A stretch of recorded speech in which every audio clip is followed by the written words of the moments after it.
시청자 여러분 안녕하십니까? 뉴스 리듬 진행하는 최기철 기자입니다. 올해는 임시정부 수립 그리고 3.1 운동이 일어난 지 꼭 100년이 되는 그런 해입니다. 그러나 그 의미가 더욱 새로운 것은 74주년 기념을 맞기도 하는 광복절도 있지만 이때에 일본의 경제 침략이 시작됐기 때문일 것입니다. 강제징용 피해자 배상 판결에 보복하기 위한 이번 침략은 우리 사법주권에 대한 명백한 도발이며 109년 전 자행된 전범들의 국권 강탈과 다르지 않습니다.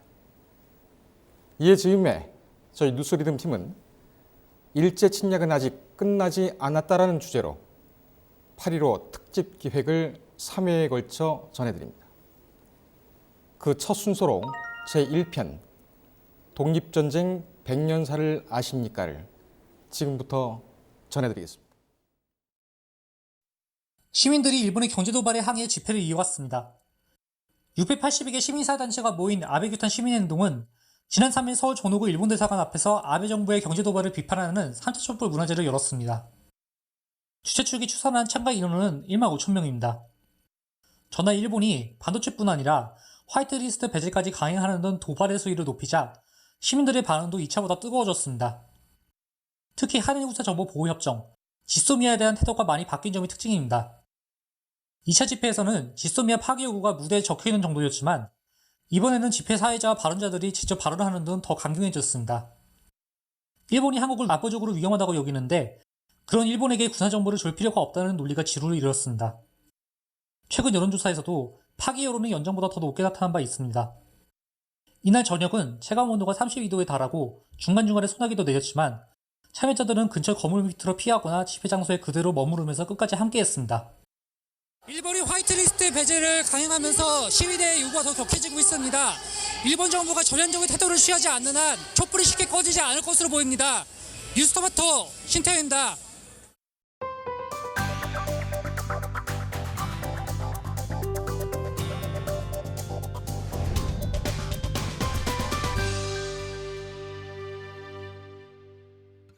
앞서 소개해드린 대로 저희 뉴스 리듬 팀에서는 광복절 74주년을 기념해서 8.15 특집 기획보도를 3회에 걸쳐 전해드립니다. 오늘 첫 순서로 독립전쟁 100주년사를 주제로 다뤄보겠습니다. 민족문제연구소 방학진 기획실장 나오셨습니다. 안녕하십니까? 네, 안녕하세요. 방학진입니다. 예, 더우신데 어떻게 지내십니까? 잘 지내고 있고요. 예. 특집에 불러주셔서 감사합니다. 휴가는 다녀오셨는지요? 지난주에 제가 휴가 겸 신흥보관학교 예. 지난번에 나와서 말씀드렸는데요. 그 유적지를 다녀왔습니다. 직접 다녀오셨군요. 예, 일주일 동안 다녀와서 지금 까맣게 탔습니다. 예. 일단 뭐 그 얘기를 본격적으로 가기 전에 네. 앞서도 1만 5천 명이 지난 토요일 날 모였다는 네. 그리고 규모가 점점 늘어날 것 같습니다. 이런 촛불 집회 그리고 불매운동 네. 이것에 대해서는 민족문제연구소에서는 어떻게 보고 있습니까? 민족문제연구소가 특별히 불매운동을 이렇게 해주십사 저렇게 해주십사 말하지 않고 있고 네. 이것은 국민들의 자발적인 운동으로 좀 진행되고 있는데요. 예. 그 엊그저께 저희 민족문제연구소 회원인데 네. 제1교포인 분이 오셨어요. 네. 그 일본 센다이에서 큰 여행사를 하시는 분이신데 네. 정말 여행객들이 안 온다고 정말 타격이 크다고 말씀하시면서 그럼에도 불구하고 예. 그 피해를 감수해야 되지 않겠느냐 이런 말씀을 하시는 걸 보고 정말 예전과 달리 정말 국민들의 불매운동의 그 열기가 대단하다는 걸 느꼈습니다. 그렇습니다. 네. 지금 일본 내부에서도 보니까 아베 신조 총리를 타깃으로 해서 네. 이 집회들을 하고 있더군요. 네. 그래서 양 국민이 연대를 해야 된다. 네. 이런 주장도 일본에서 하고 있는 것 같습니다. 물론 시민들입니다만. 네. 혹시 이 소식을 접하신 적이 있으신가요? 그렇습니다. 지금 현재 이 아베의 경제 침략의 발단이 된 것이 바로 징용 피해, 특히 이제 징용 피해자에 대한 예. 그 대법원 판결 때문 아니겠습니까? 네. 그러면서 보면은 징용 피해자에 대한 재판 투쟁을 함에 있어서 일본의 양심적인 시민단체들의 지원이 네. 그동안에 대단히 컸거든요.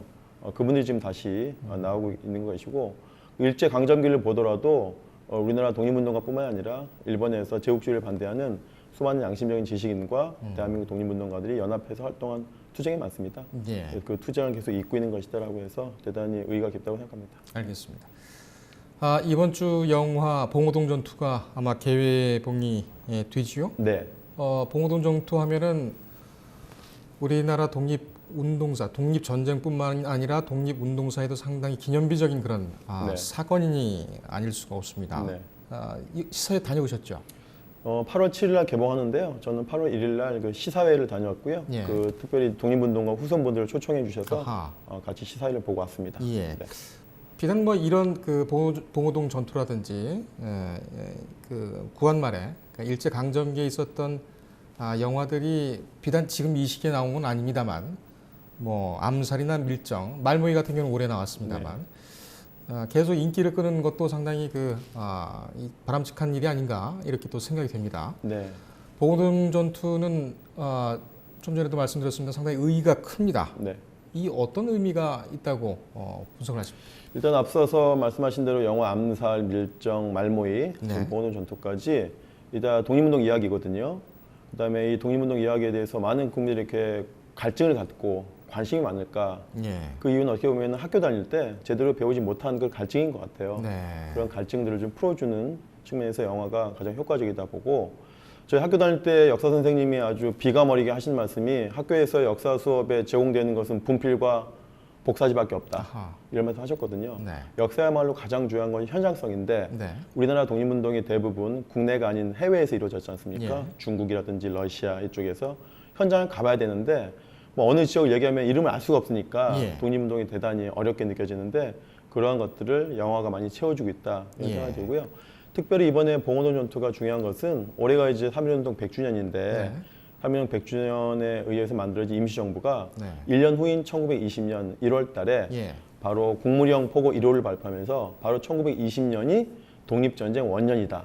국무원 포고 1호. 국무원 포고 1호. 네. 그 당시 임정의 실력자인 안창호 선생님께서 예. 국무원 포고 1호를 발표하면서 1920년 1월이야말로 예. 올해야말로 바로 독립전쟁 원년이다라고 선포하시냅니다. 그것은 무엇이냐면은 1919년에 7천 명이 넘는 우리 민중들이 비폭력으로 만세 불렀지만 네. 학살당하지 않았습니까? 그렇습니다. 더 이상 일본 제국주의에 대해서 이런 식으로 비폭력적으로 하긴 어렵다.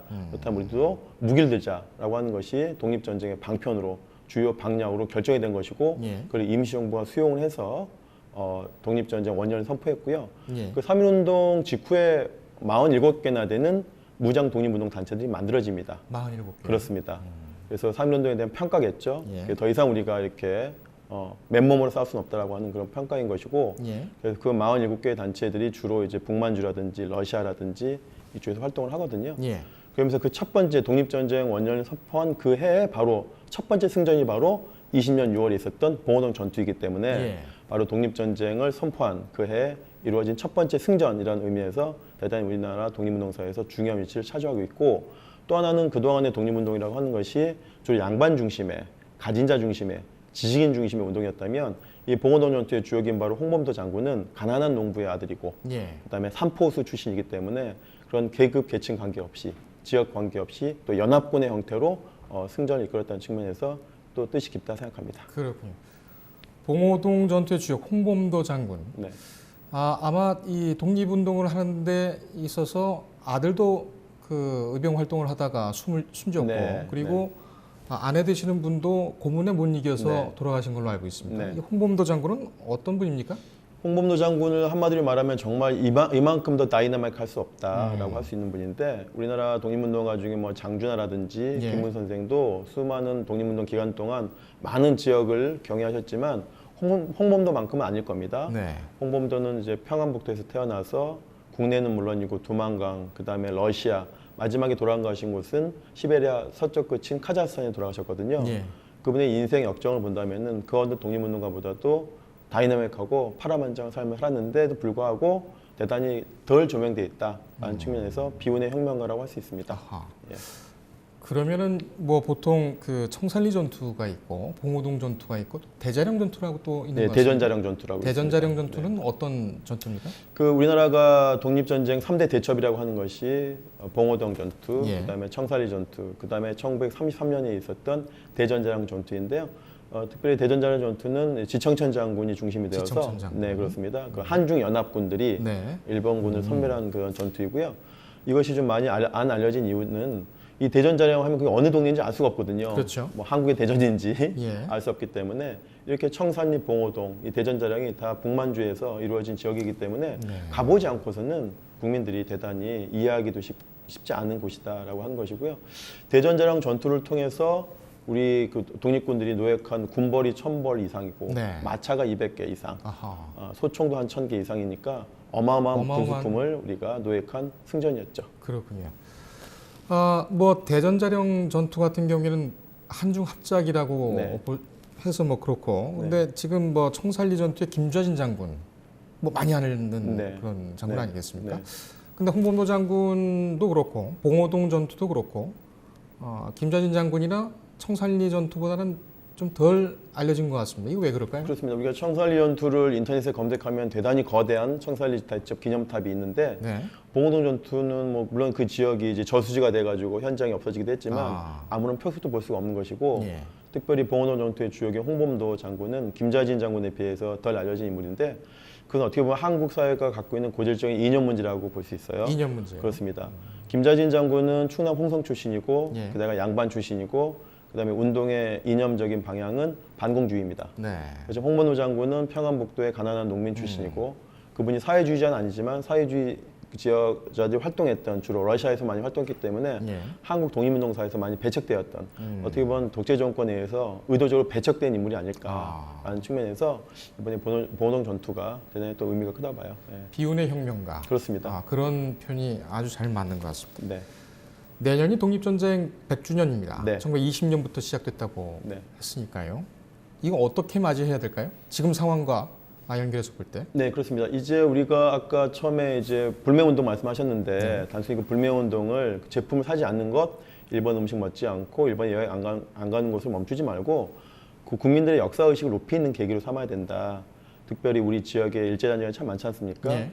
이 광주라든지 경기도는 이제 지역 내에 일제단쟁 청산을 전수조사 하는 걸 착수 이미 했고요. 네. 학교에서 지금 등한시대에 있는 독립운동 교육을 좀 강화시킬 필요가 있고 네. 특별히 현장 교육을 좀 많이 강화시켜야 되고 가장 중요한 것은 이 모든 한일 간의 갈등의 출발점은 1965년 굴욕적으로 맺어진 한일 협정 때문입니다. 예. 그 협정 때문에 위안부 할머님들이 제대로 보상과 사과를 받지 못하고 있고 예. 징용 징병 할아버지도 마찬가지고요. 지금 이 문제도 65년 체제를 넘어서야 된다. 그래서 엊그저께 우리 정의당 심상정 대표가 아주 정확한 말씀하셨는데 1965년 체제를 청산하기 위한 위원회를 만들어야 된다 이런 말씀하셨거든요. 네. 아주 이 문제에 대해서 가장 중핵적이고 핵심적인 말씀하신 걸로 생각합니다. 예. 지금 말씀하신 부분은 저희가 3회 기획을 거쳐가면서 또 계속 심도 있게 좀 나눠 보도록 하겠습니다. 네. 실장님 오늘 감사합니다. 네, 고맙습니다. 김재범의 무비게이션입니다. 1910년 8월 대한제국은 일본에게 국권을 피탈당합니다. 경술국치, 일제강점, 일제병탄으로 불리는 우리 역사 최대 치욕의 순간입니다. 무려 35년 동안 이어집니다. 그리고 그 시간 속에는 항일의 의지도 그 궤적을 같이 하고 있습니다. 수많은 무장 항일 투쟁 속에서 가장 드라마틱하면서도 최초의 승리로 기억된 사건이 벌어집니다. 영화 봉오동 전투입니다. 영화 봉오동 전투는 1920년 6월 중국 지린성 인근 봉오동 계구에서 벌어진 항일 독립연합군과 일본 제19사단 소속 독립군 토벌대 월강 추격대와의 격전을 그립니다. 이 전투에 참가한 부대는 홍범도 장군의 대한독립군, 안무의 국민회군, 최진동의 대한군무도독부입니다. 이들 부대가 연합해 대한북로독군부를 결성해 월강 추격대와 격전을 벌였습니다.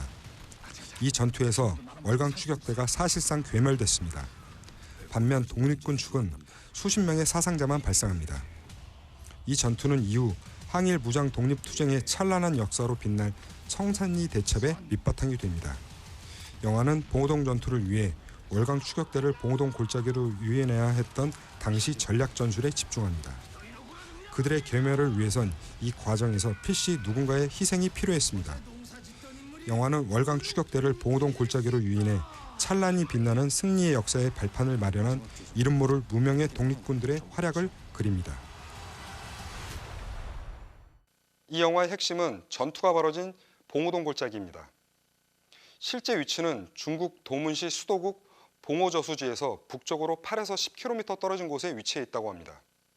현재는 일반인의 출입이 엄격하게 통제된 구역입니다. 때문에 제작진은 이 지형과 비슷한 곳을 찾기 위해 무려 15개월을 소요했다고 합니다.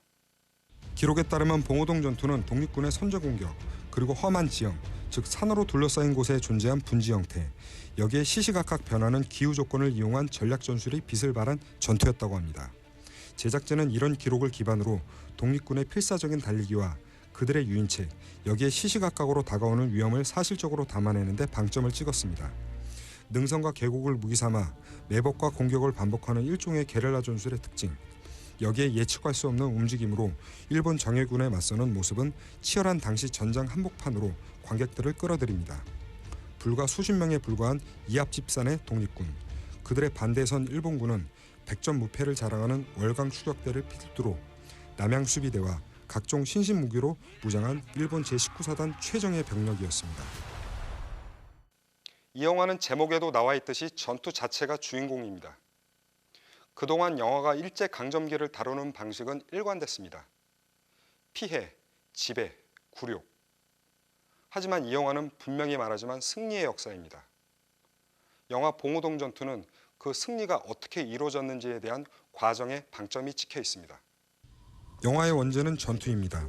하지만 제작진은 고심 끝에 봉오동 전투로 제목을 변경합니다. 원제가 갖고 있는 오해를 피하기 위해서입니다. 전투 액션이라고 하면 대규모 전면전의 압도적인 규모감을 예상합니다. 하지만 실제 봉오동 전투는 그렇지 않았습니다. 비교 자체가 불가능한 화력 차이를 독립군은 이미 파악했습니다. 영화에서도 등장합니다. 결과적으로 그들이 택한 것이 분지 형태로 존재하는 봉오동 골짜기입니다. 하지만 위험 요소도 분명히 존재했습니다. 이미 언급한 화력 차이입니다.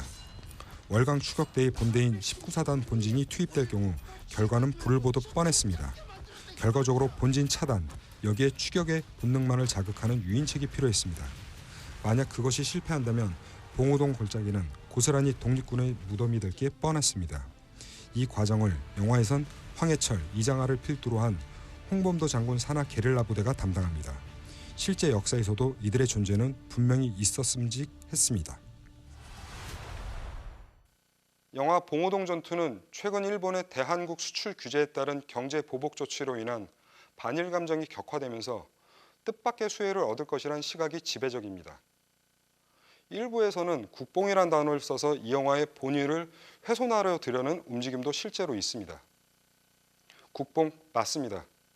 이 영화에는 그런 장면들이 꽤 많이 등장합니다. 하지만 이런 국뽕이라면 기억한다고 하더라도 창피하거나 초라하지는 않을 것 같습니다. 오히려 자랑스럽고 긍지를 가져야 하지 않을까 그렇게 생각합니다. 제가 꼽은 영화 봉오동 전투의 별점은 별 5개 만점입니다.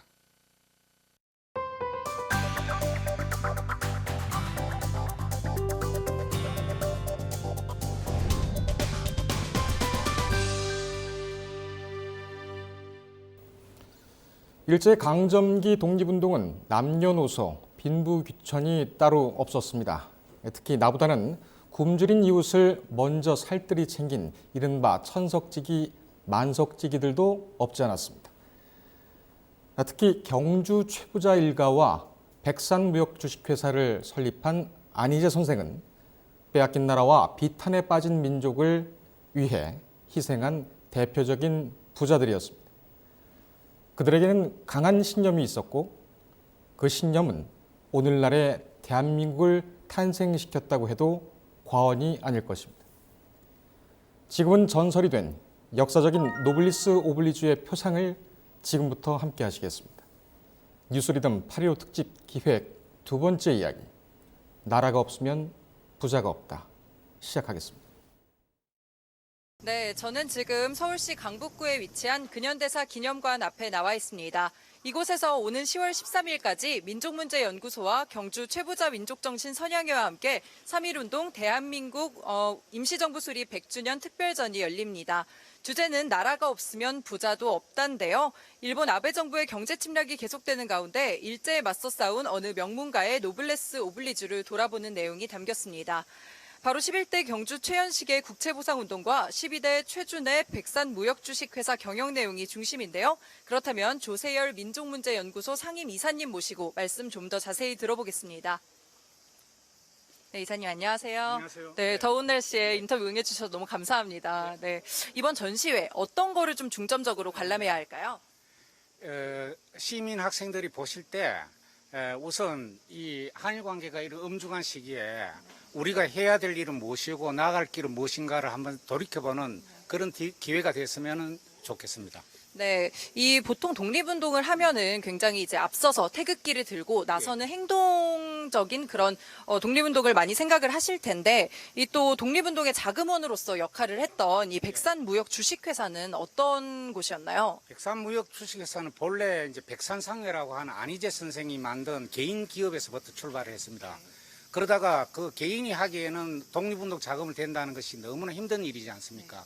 그래서 백산무역 주식회사를 만들어서 경주 최부자 12대 최부자 최준 선생을 사장으로 모시게 됩니다. 그 최준 선생이 거의 전 재산을 투입해가지고 비밀리에 임시정부를 비롯한 독립운동에 자금을 지원했습니다. 네, 그렇군요. 일본 아베 정부와의 무역 전쟁이 지금 말씀하신 대로 앞서 말씀하신 대로 좀 한숨 돌렸다고는 하지만 여전히 진행 중인데, 그런 면에서 이런 전시회가 갖는 의미는 어떨까요?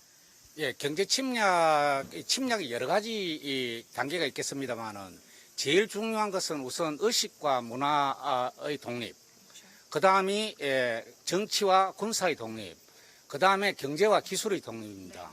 그런데 이 최준 선생의 그 백산무역 주식회사는 의식의 독립, 그 다음에 그 독립군을 지원했으니까 군사의 독립, 그 다음에 경제의 독립, 이런 것을 모두 추구한 어떤 그런 그 대단히 이제 모범적인 그런 독립운동이었다고 생각이 되고요. 지금 사회 지도층들이 지금 나라가 위기에 처했을 때 어떤 식으로 대응해야 될 것인가가 아마 이 전시에 잘 드러나 있다고 볼 수 있겠습니다. 예. 네, 알겠습니다. 말씀 정말 감사합니다. 고맙습니다. 네. 네, 전시 자료로 독립운동가들의 관찰과 엽서들이 있는데요. 독립투사들의 의기가 서린 필체를 감상해 볼 수 있는 기회가 마련됐습니다. 이번 전시를 계기로 민족문제연구소와 경주 최부자 민족정신선양회는 10,000점이 넘는 문헌자료에 대해서 문화재 지정도 추진할 예정이라고 하네요. 조금 있으면 8.15 광복절인데요. 우리나라가 일제 식민 통치로부터 벗어나서 자주 독립을 하기까지 그 과정을 만든 분들의 피땀이 이제 서려 있는 전시회가 될 것 같습니다. 지금까지 뉴스토마토 김은별 기자였습니다. 예, 이어서 저희가 받겠습니다. 지금 토크합니다 시간도 이 나라가 없으면 부자도 없다. 이 전시와 관련해서 당시 항일 역사에 큰 획을 그었던 경주 최씨부자 이 가문과 백선 안희재 선생에 대해서 계속 얘기를 나눠보겠습니다. 도움 말씀 주실 분의 방학진 민족문제연구소 기획실장 나오셨습니다. 안녕하십니까? 네, 안녕하십니까. 방학진입니다.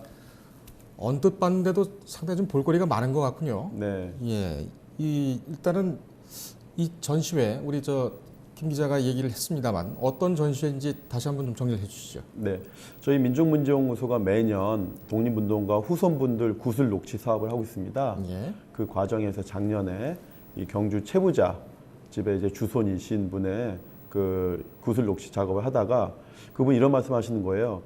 그 우리 집 창고에 자기가 모르는 그 괴짝이 있는데 네. 그걸 열어보니 되게 중요한 문서들이 있는 것 같다. 그럼 우리가 같이 살펴보자. 예. 그래서 저희가 같이 살펴보았더니 이번에 그 전시하게 된 그 문서들이 다량으로 발견되게 된 것입니다.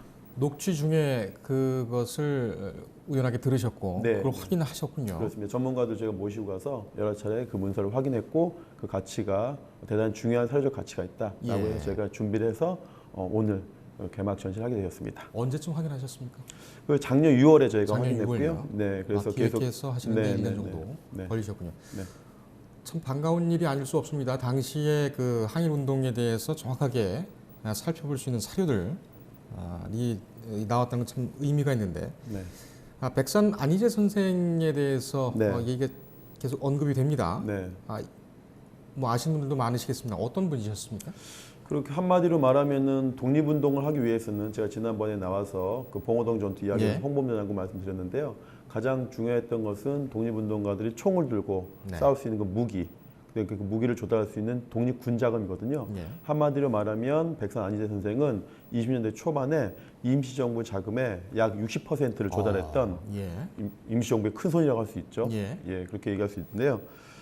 이분이 근데 상대적으로 이제 부산 분이시고 고향은 이제 그 의령이신데 네. 그 백산상회를 설립한 것은 1914년도 부산입니다. 네. 근데 상대적으로 우리 임시정부 이야기는 많이 하지만은 임시정부의 숨은 조력자, 예. 숨은 후원자 이런 그 백산 선생에 대해서는 그 일반이 많이 모르는 것이 현실입니다. 그렇군요. 네. 경주 최부자 가문에 대해서도 안 볼 수 없죠? 네, 그 한국판 노블리스 오블리주의 전형이다라고 할 수 있는데 요즘에 우리가 보면은 부자는 있지만 정말 따뜻한 부자가 없다 이런 말을 예. 하지 않습니까?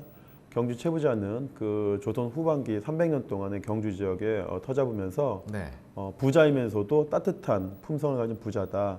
그 중에서 경주 최부자 집이 일반에게 감동을 주는 것은 그 집안 대대로 내려오는 가문인데요. 6가지 교훈이 있다고 합니다. 예. 6가지 교훈은 진사 이상의 벼슬을 하지 마라. 만석 이상의 재산을 갖지 마라. 아. 그다음에 흉년이 들면은 절대 남의 땅을 사지 마라.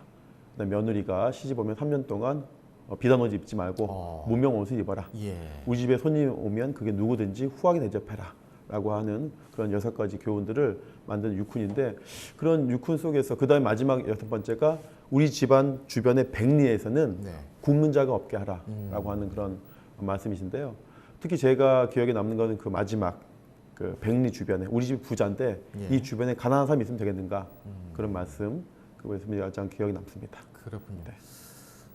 이번 전시회에 처음 공개되는 그런 자료들이 많은데 저희가 영상을 좀 준비를 했습니다. 하나하나 보시면서 네. 대표적인 것을 좀 소개를 해주시죠.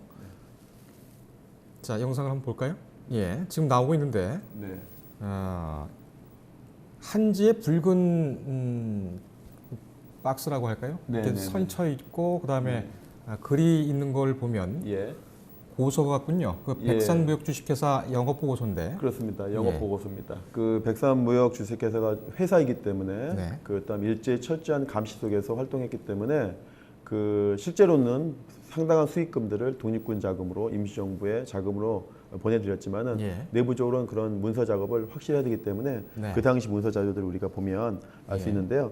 그래서 이 당시 영업 보고서를 보는 순간 이것이 어떤 활동을 무엇을 팔았으며 그다음에 영업은 얼마나 됐으며 이런 것들 그다음에 그 당시 경제적인 상황들을 이런 것들 제가 한눈에 알아볼 수 있는 그래서 독립운동의 자료로 활용되지만 그 당시 경제 상황도 그 당시 그렇군요. 기업 역사도 알 수 있는 예. 그런 자료가 되겠습니다. 네. 영업 보고서 부산 본점 이렇게 되어 있군요. 네, 네. 다음 영상 한번 보실까요? 예, 안희재 서간이라는 그런 문건이 나왔는데. 네. 예.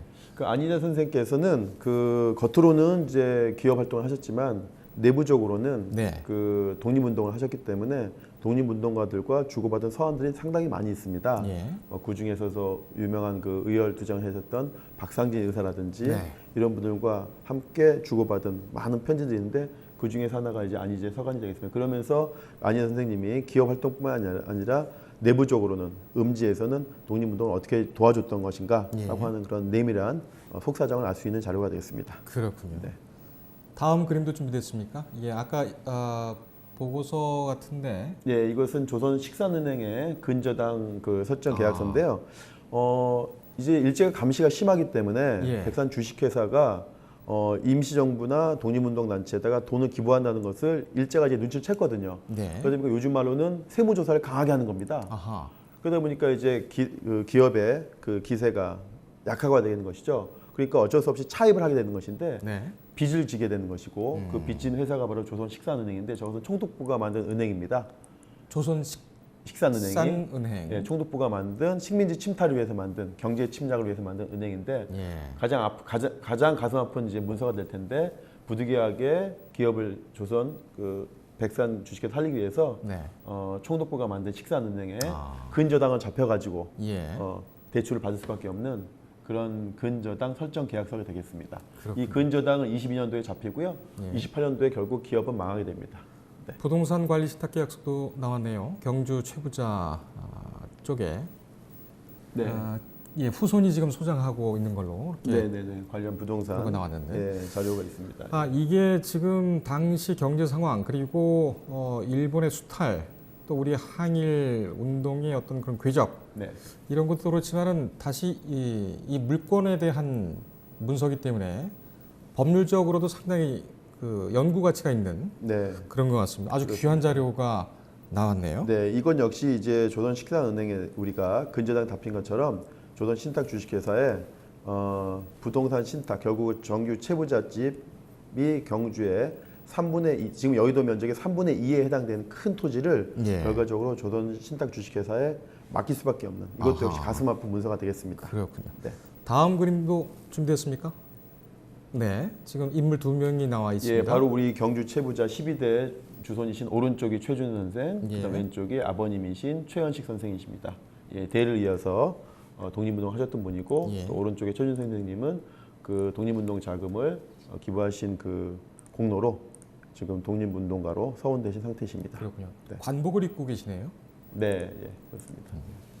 다음 그림 보겠습니다.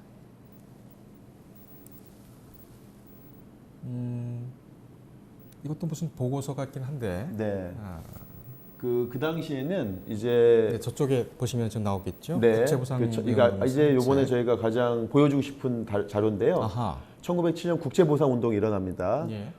조선이 일본에게 1,400만 원의 빚을 집니다. 빚을 지니 나라가 망하게 생겼다. 그러니까 우리 국민들이 나서자라고 해서 전국적으로 국제보상 운동이 일어나게 되고 예. 특히 경주 지역에서는 그 5천 명이 넘는 분들이 네. 참가합니다.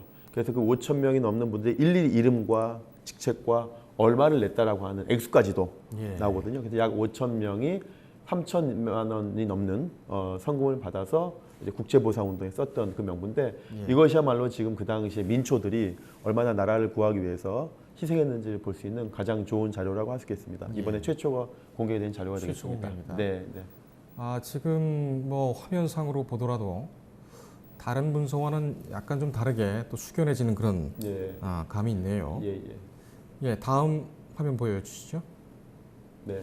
그 당시에 그럼 국제보상 운동에 돈을 어떻게 모았는가? 가장 중요한 것이 술을 끊자. 아하. 그다음에 담배를 끊자였습니다. 예. 우리가 담배를 끊으면 우리가 굶어 죽진 않는다. 밥을 끊으면 굶어 죽지만은 네. 담배 정도 우리가 끊을 수 있지 않느냐. 예. 그래도 우리 담배를 끊어서 그 돈으로 국채를 갚자라고 하는 그래서 단연회라는 걸 조직합니다. 단연회. 예, 우리로 지금 말하면 금연회겠죠. 네. 금연 모임을 만들어서 우리가 담배 값에 나갈 돈을 모아서 국채를 갚자라고 네. 하는 그런 모임에 그래서 단연회 모임 그 문건이 되겠습니다. 좀 소박한 생각입니다만은 저 때 당시에 나라 잃은 슬픔을 술이나 담배로 달래지 않았으면 네.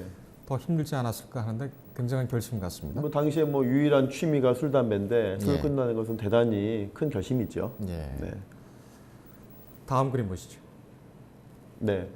그 최준 선생은 정말 교유하신 분들이 폭이 넓었습니다. 예. 그래서 위에 있는 김지섭 선생님은 그 유명한 의열단이십니다. 아, 그렇군요. 일본으로 건너가서 도쿄에 천황이 사는 그 궁에다가 폭탄을 예. 던지려 하시다가 붙잡히셔서 순국하신 그 의열단의 김지섭 선생님이시고 예. 밑에 권동진은 그 유명한 민족 대표 33인 중에 한 분. 그렇죠. 이십니다. 그래서 그분들과 서로 주고받은 사찰이라든지 이런 거고요. 근데 오른쪽 하단에 있는 것은 권호설 선생님은 예. 안동분이신데 역시 사회주의 독립운동가로서 그 60만세 운동, 네. 순종이 죽은 다음에 제2의 3.1 운동을 만들자 하는 60만세 운동의 지도자가 되겠고요. 그다음에 이상정 선생님은 그 시인 이상화의 친형이십니다. 아, 그렇군요. 예. 그리고 시인 이상화의 친형이면서 스스로가 독립운동가이고 부인은 권기옥 여사라고 해서 조선인 최초의 여성 비행사입니다.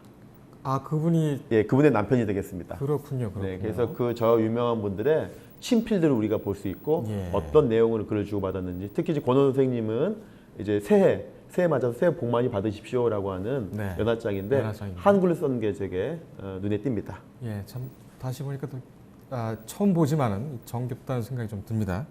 자, 준비된 화면이 여기까지인가요? 알겠습니다. 독립운동에 있어서 자금 조달 아주 중요합니다. 네.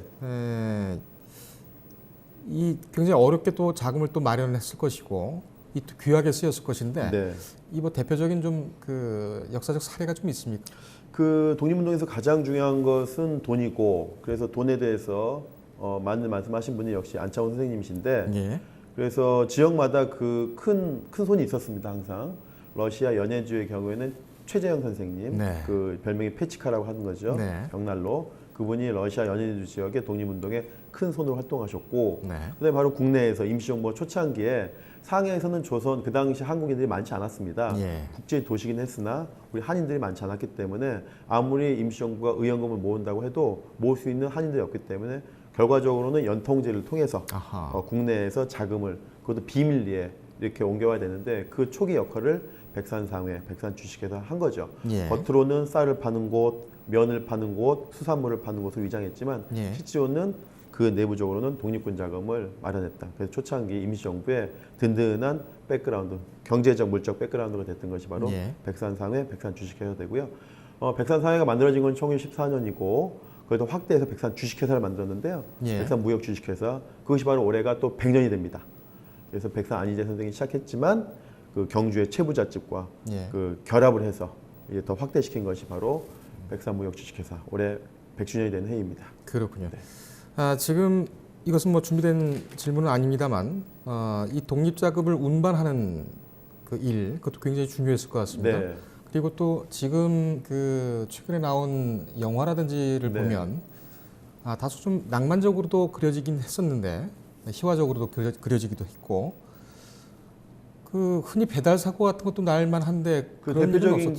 대표적인 배달 사고가 그 임시정부 초창기에 그 러시아에서 예. 레닌이 음, 독립군 자금을 쓰라고 20만 루블을 예. 지원했는데 그 사용처에 대해서 옥신각신하면서 네. 많은 갈등들을 겪죠. 그래서 레닌의 독립군 자금 20만 루블 배달 사고가 예. 대표적인 그 사건 사고인데 그럼에도 불구하고 그런 배달 사고가 뭐 일부 있긴 했지만은 그 대부분은 온전하게 예. 그 독립군 자금을 배달했기 때문에 우리 독립운동에 온전하게 투쟁할 수 있었던 그런 든든한 배경이 되는 거라고 생각합니다. 일본 경찰이나 헌병 같은 경우도 상당히 눈에 불을 켜고 봤을 텐데 희생당하신 분들도 적지 않겠습니다. 그래서 한국 독립운동사에서 가장 안타까운 부분이 그 부분이 있거든요. 백산 선생님처럼 또 최준 선생님처럼 독립군 자금을 마련하신 분의 기록은 있는데 네. 그다음에 그 돈을 통해서 독립운동 했던 분들의 기록은 있는데 네. 그 사이에 독립군 자금을 배달했던 분들의 기록은 없습니다. 아하. 그게 굉장히 안타까운 부분이죠. 네. 그렇군요. 네. 또 이번에 그 공개된 자료처럼 또 기적적으로 공개되는 날이 있지 않을까 기대를 해봅니다. 예, 저희가 이제 앞으로 이 전시회로 끝나는 것이 아니고 이 전시물, 이 유물들을 저희가 이제 문화재청에 등록을 시켜서 예. 더 많은 국민들이 이 전시를 통해서 문화재청에. 그렇습니다. 독립운동의 정신, 그다음에 정말 진정한 부자가 어떻게 살아야 되는 것인지. 예. 그러니까 돈을 요즘에는 재테크 교육은 많이 하는 것 같은데 그렇습니다. 기부 교육은 없지 않습니까? 네. 그래서 우리 공동체가 정말 연대를 위해서는 좀 가진 자가 네. 그 돈이든 권력이든 더 많이 가진 자가 덜 가진 자에게 베푸는 정신이 필요한데 예. 바로 100년 전에 백산상회와 백산무역을 통해서 그다음에 백산 안희재 선생과 최준 선생의 실천적인 모범을 통해서 한국판 노블리스 오블리주의 전형을 삼자라고 하는 예. 것이 이번 전시회의 취지입니다. 알겠습니다. 네. 이번 전시회를 가시면은 항일 운동사도 보실 수가 있겠습니다만 지금 이 시대에 필요한 노블리스 오블리주나 아니면은 기부 문화에 대한 어떤 고민, 해답도 얻을 수 있지 않을까 이렇게 생각이 됩니다. 우리 실장님 말씀 감사합니다. 네, 고맙습니다.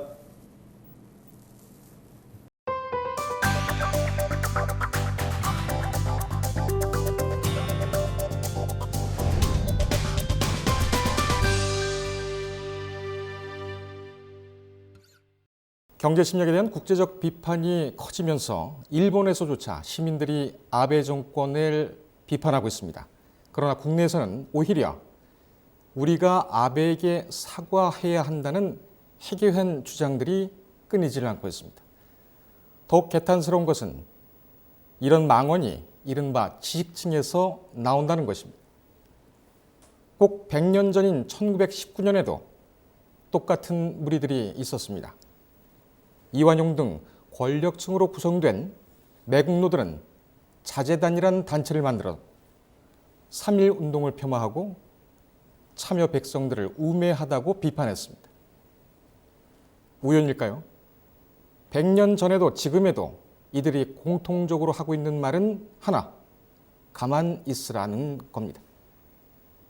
뉴스리듬 8.15 특집 기획 세 번째 이야기. 친일역사는 반복된다. 지금 시작합니다. 일본 아베 정부의 경제 침략이 계속되는 가운데 일부 극우 성향을 지닌 사람들이 극단적으로 일본 편을 들고 있습니다. 극우 사이트 일베는 불매운동이 벌어지자 일본 제품인 유니클로 구매운동이 나섰습니다. 단순히 일본 제품에 호감을 보일 뿐 아니라 불매운동을 비하하는 게시글이 줄을 잇고 있습니다. 게다가 아베 정부의 경제 침략에 대해 한국 정부에 탓을 하는 것도 모자라 애칭가스가 북한으로 갔다는 아베 정부의 주장을 옹호하는 글들까지 새삼스럽게 올라와 추천을 받고 있습니다.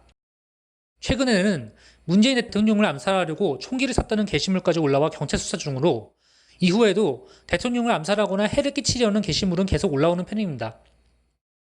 유튜브에도 극우 유튜버들이 영상을 올리는 가운데 윤동환 한국콜머 회장은 아심조의 시간에 유튜브 영상을 직원에게 강제로 시청하게 해 무리를 빚자 사퇴를 결정했습니다. 문 대통령에 대한 극단적인 비난과 여성 비하 내용이 들어있었습니다. 전문가들은 극우의 극단적인 게시물이 단순히 한 인터넷 공간에 머무르는 게 아니라 인정 욕구와 동조 심리 때문에 계속 올라오고 퍼져나가는 걸 걱정하고 있었습니다. 이분들은 이제 그동안 이제 사회에서 그렇게 인정을 받으셨던 분들은 아닌 것 같아요. 굉장히 유능한 분이었지만 충분히 내가 주변 사람들로부터 동의를 받고 그래요 괜찮네요 이런 얘기를 들었으면은 그렇게 막 무리하게 아침 조례 시간에 온 사원들이 다 보는 데서 그런 것들을 보여줄 리는 없었겠죠. 아마 내면적으로는 이분도 되게 외롭고 지지받지 못했다라는 부분이 저는 있었을 거라고 생각해요. 국제 정세가 엄중한 가운데 일부 극우 행태는 사회에 우려를 낳고 있습니다. 사회가 극단적으로 치닫지 않도록 조치가 필요해 보입니다. 뉴스토마토 신태입니다. 예, 이어서 방학진 민족문제연구소 기획실장과 함께 이 문제 더 깊이 들어가 보겠습니다. 안녕하십니까? 네, 안녕하십니까. 방학진입니다. 오신데 고생하셨습니다. 네. 예, 리포트 보셨는데 어떠십니까? 네, 역시 그 예나 지금이나 이 역사로부터 교훈을 받지 않는 공동체는 그 역사를 반복한다. 예. 이런 생각이 듭니다. 예. 저희도 이번 취재를 하면서 이것은 좀 뭐라 그럴까요? 아무런 그런 어떤 영혼이나 어떤 신념이나 철학이 없는 그런 무조건적인 어떤 머릿속에 있는 것을 그냥 단순한 배설 이 정도로만 평가될 수 있을 정도로 그렇게 어처구니 없는 일들이 많이 나오고 있습니다. 특히 식자들이라고 하는 그런 사람들에서도 얘기가 나오고 있는데 이게 예전에 100년 전에도 비슷한 일이 있었죠. 네, 그렇습니다. 100년 전에도 이게 자재단이라고 하는 단체가 있었는데요. 자재단이요? 네, 그렇습니다. 이 리포트를 보니까 생각나는 것이 자재단인데요. 저희가 이 스튜디오에서 인터뷰 끝나면 바로 이제 서울대학교 총장님을 항의 방문하기로 했습니다. 어떻게? 그 언론 단체들과 함께 항의 방문이 예정되어 있는데 그 아까 리포트에서 보셨지만 일베라든지 과거에는 일베라든지 이런 사이트에서 익명으로 그런 말도 안 되는 주장을 했다면은 예. 이제는 학문의 자유라는 이름으로 식민지 근대화 그다음에 표현의 자유라는 이름으로 그것이 너무 무분별하게 역사의 왜곡하는 분들이 계시지 않는가 예. 그런 생각이 들더라고요. 그래서 이제 저희가 이제 반일 종족주의라고 예. 하는 책을 썼던 그 이영훈 교수가 그 서울대학교 명예교수입니다. 적어도 서울대학교는 국립대학이고 국민의 세금으로 그렇습니다. 이루어지는 예. 그다음에 헌법 정신 테두리 내에서 존재할 수 있는 대학인데 그 국가의 세금으로 받는 그 서울대학교 명예교수가 바로 국가의 헌법 정신과 국가의 기반을 흔드는 그런 책을 과연 낼 수 있는가 그런 생각이 들고요. 역시 과거를 청산하지 못하니까 그 역사가 반복되는데 바로 3.1운동 당시에 자재단이라고 하는 예. 단체가 만들어집니다. 그 자재단은 친일 지주와 그다음에 친일 매판 자본가들이 예. 만들어져서 한마디에 말하면은 3.1운동에 찬물을 끼얹겠다고 하는 네. 그런 단체이고요. 그 대표 인물이 바로 이완용, 박중양, 윤치호라고 하는 인물들이 되겠습니다. 예. 자재단이라고 하면은 지금 말씀하신 것처럼 지주, 그 다음에 자본가, 어떻게 보면 사회적으로 상위층이었다는 말씀이죠. 그렇습니다. 네. 지금도 그렇고요. 네. 그런데 과거에는 뭐 확인은 따로 해야겠으나 지금 같은 경우 문제가 되는 것은 이렇게 어떻게 보면 권위 있는 그 상위층들이 이런 망언 내지는 이 매국적인 발언을 하게 되면 네. 그것이 그대로 일본으로 간다는 말입니다. 그러니까 영향력이라 하는 것이 일베라든지 익명 속에서 이루어지는 사람들의 이야기보다는 이렇게 권위를 갖고 있는 서울대학교 교수라고 하는 예. 그런 직함을 가지고 그런 이야기를 하기 때문에 훨씬 더 국민들에게 끼치는 영향이 크다고 볼 수 있죠. 예. 네. 제가 말씀을 나눠본 어떤 전문가는 그 일본이 직접적인 그 반한 이런 메시지라든지 어떤 소문을 내기보다는 이런 식자들을 통해서 간접적으로 하는 것이 더 효과가 있다, 파괴력이 크다 이렇게 판단을 하고 전략적으로 한다는 얘기도 좀 들은 것 같습니다. 네, 최근 어느 언론사에서도 나왔지만은 그 이영훈 교수가 오랫동안 일본의 어떤 모 재벌, 모 기업이 어떤 연구비를 지원받아서 활동했다라고 하는 것들은 이제 이미 알려져 있는 사실이고 예. 이전에도 그 사사카와 재단이라고 하는 곳에서 연세대학교에 이렇게 그 비용을 주어서 그 연구를 시키는 예. 아무래도 연구라고 하는 연구비의 형태로 오긴 하지만 아무래도 연구하는 사람들은 누가 자신에게 연구비를 지원해 주느냐에 따라서 영향을 안 받을 수 없을 것이다. 예. 장기적으로 보면은 일본 우익의 구구의 장학생으로밖에 전락할 수 없다 이렇게 보죠. 예. 네. 제국주의에서 자본을 통해서 특정 나라의 인재를 포섭하는 것은 아주 고전적인 네. 그런 방법이죠. 네. 친일 장학생, 전범 장학생 이렇게도 볼 수가 있을까요? 좀 의미가 다르겠습니다만. 그렇죠. 이 시대 신친일파인 거고 신친일파의 양식 방식이 100년 전에는 직접 지배를 통해서 직접 친일파 양성했다면 이제는 간접적인 방식으로 유학이라든지 연구비라든지 학문의 자유, 표현의 자유라고 하는 외피를 활용해서 이렇게 신친일파가 양성되고 있는 것입니다. 알겠습니다. 본론으로 돌아가겠습니다. 네. 자재단 이게 무슨 뜻입니까? 예, 그야말로 스스로 자자 제어하라. 뭘 제어하느냐? 만세를 부르지 말라는 얘기입니다. 뭐 지역에 따라서는 자재회, 자성단, 스스로 반성해봐라 이런 모임인데요. 3.1운동이 전국적으로 일어나기 때문에 그 3.1운동이 일어났던 이듬해 다음 달인 4월부터 전국적으로 자재단이 만들어지는데요. 총독부 입장에서 보면은 총칼로 계속 이렇게 압살하다가는 오히려 역작용이 크기 때문에 조선인들은 조선인들이 좀 자제시키는 게 좋겠다라고 해서 그 당시에 영향력을 많이 행사할 수 있는 그 지역의 토호라든지 지주라든지 친일 관료라든지 이런 사람들을 통해서 지식인 이런 분들을 통해서 자재단을 실질적으로 만들게 되고요. 예. 그 대표적인 인물로 우리가 잘 아는 이완용이라든지 예. 뭐 윤치호 개화파의 대표인 윤치호라든지 그다음에 구한말에 지금으로 보면 경상북도 도지사 예. 관찰사를 했던 박중양이라든지 아. 지역에 영향력이 있는 관료들, 토호들, 자본가들을 통해서 자재단을 만들게 되는 것이죠. 예. 어떻게 보면은 100년 전 가만히 있으라. 우리가 세월호 참사 때 많이 나왔던 것이 가만히 있으라 아니겠습니까? 예. 아무것도 하지만 가만히 있으라라는 것처럼 100년 전 가만히 있으라라고 외친 세력이 바로 자재단이다라고 할 수 있습니다. 알겠습니다. 이 사람들 얘기한 것 중에 좀 아직도 남아 있는 그런 한민족을 괴롭히고 있는 그런 발언들도 좀 있죠. 주요 발언들. 네. 어떤 논리와 형식으로 어떠한 그 방식으로 이렇게 그 참운동에 하여튼 참을 끼웠는지 구체적으로 발언을 좀 소개시켜드리면 예. 일단 이완용의 경우에는 이렇게 말을 합니다. 이게 경찰만 가지고는 진압이 안 된다. 일본군을 증파해야 된다. 예. 그래서 경찰이 진압하는 것이 아니라 일본군이 나서서 시위를 공격하고 살해해야 된다 이렇게 말을 하고요. 예. 직접적으로 이렇게 말을 합니다. 이완용이 그 당시에 매일신보라고 하는 총독부 기관지에 3차에 걸쳐서 이완용이가 그 성명서를 내거든요. 개인 성명서를 내는데 그 성명의 내용이 이겁니다. 3.1운동에 나온 민중들에게 사리를 분별하지 못하고 나라의 정세를 알지 못하는 자의 경공망동이다. 예. 이것은 일선 동화의 결실을 손상하게 하는 근본 행위이기 때문에 3.1운동을 당장 그만둬야 된다. 이렇게 말을 했고요. 그다음에 한때는 독립협회의 부회장으로서 예. 개화파의 선두라고 할 수 있는 윤치호는 또 이렇게 얘기를 합니다. 자, 약자가 취할 최선의 방책은 강자의 호감을 사는 것이다. 예. 예, 정말 너무나도 치욕적이죠. 예. 약자가 취할 최선의 방책은 강자의 호감을 사는 것이다. 또 이런 말도 합니다. 영국 속담을 빌어가지고 물지 못할 바에는 짓지도 말라. 이런 말도 합니다. 그것은 영화 암살에서도 이정재 씨가 한 발언 중에 하나입니다. 예. 우리가 독립을 못할 것인데 할 능력도 안 됐는데 이렇게 지져봐야 뭐하냐라고 하는 그런 어떤 치욕적인 말을 하고요. 네, 대구 지역의 유지인 박중양은 또 이렇게 얘기합니다. 국민이 독립 생활의 능력이 없으면 국가가 부강할 수가 없다. 독립 만세를 1000번 만번 외친다고 해도 만세가 되는 것이 아니다라고 하는 그런 발언을 합니다. 이 자재단들은 주로 어떤 역할을 했냐면 이런 식으로 독립운동에 찬물을 끼얹을 뿐더러 그 독립운동 하는 사람들이 자기 마을에 오면은 밀고해라, 신고해라. 예. 그리고 혹시 독립운동 하는 사람들을 편의를 제공한 사람이 있다면 그 편의를 제공한 사람도 신고해라라고 하는. 그래서 민중들 사이에 불신을 일으키게 하는 그런 악영향도 끼쳤습니다. 예. 이완용 이 세 인물에 대해서는 지금까지 뭐 계속 그 소개를 해주셨기 때문에 이 질문은 넘어가도록 하겠습니다. 네. 요즘 반아베 구호와 더불어서 친일적 청산 외침도 큽니다. 그런 만큼 이른바 아베 시민 같은 그런 아주 뭐랄까요, 회귀한 그런 논리로 주장을 하는 사람들도 있습니다.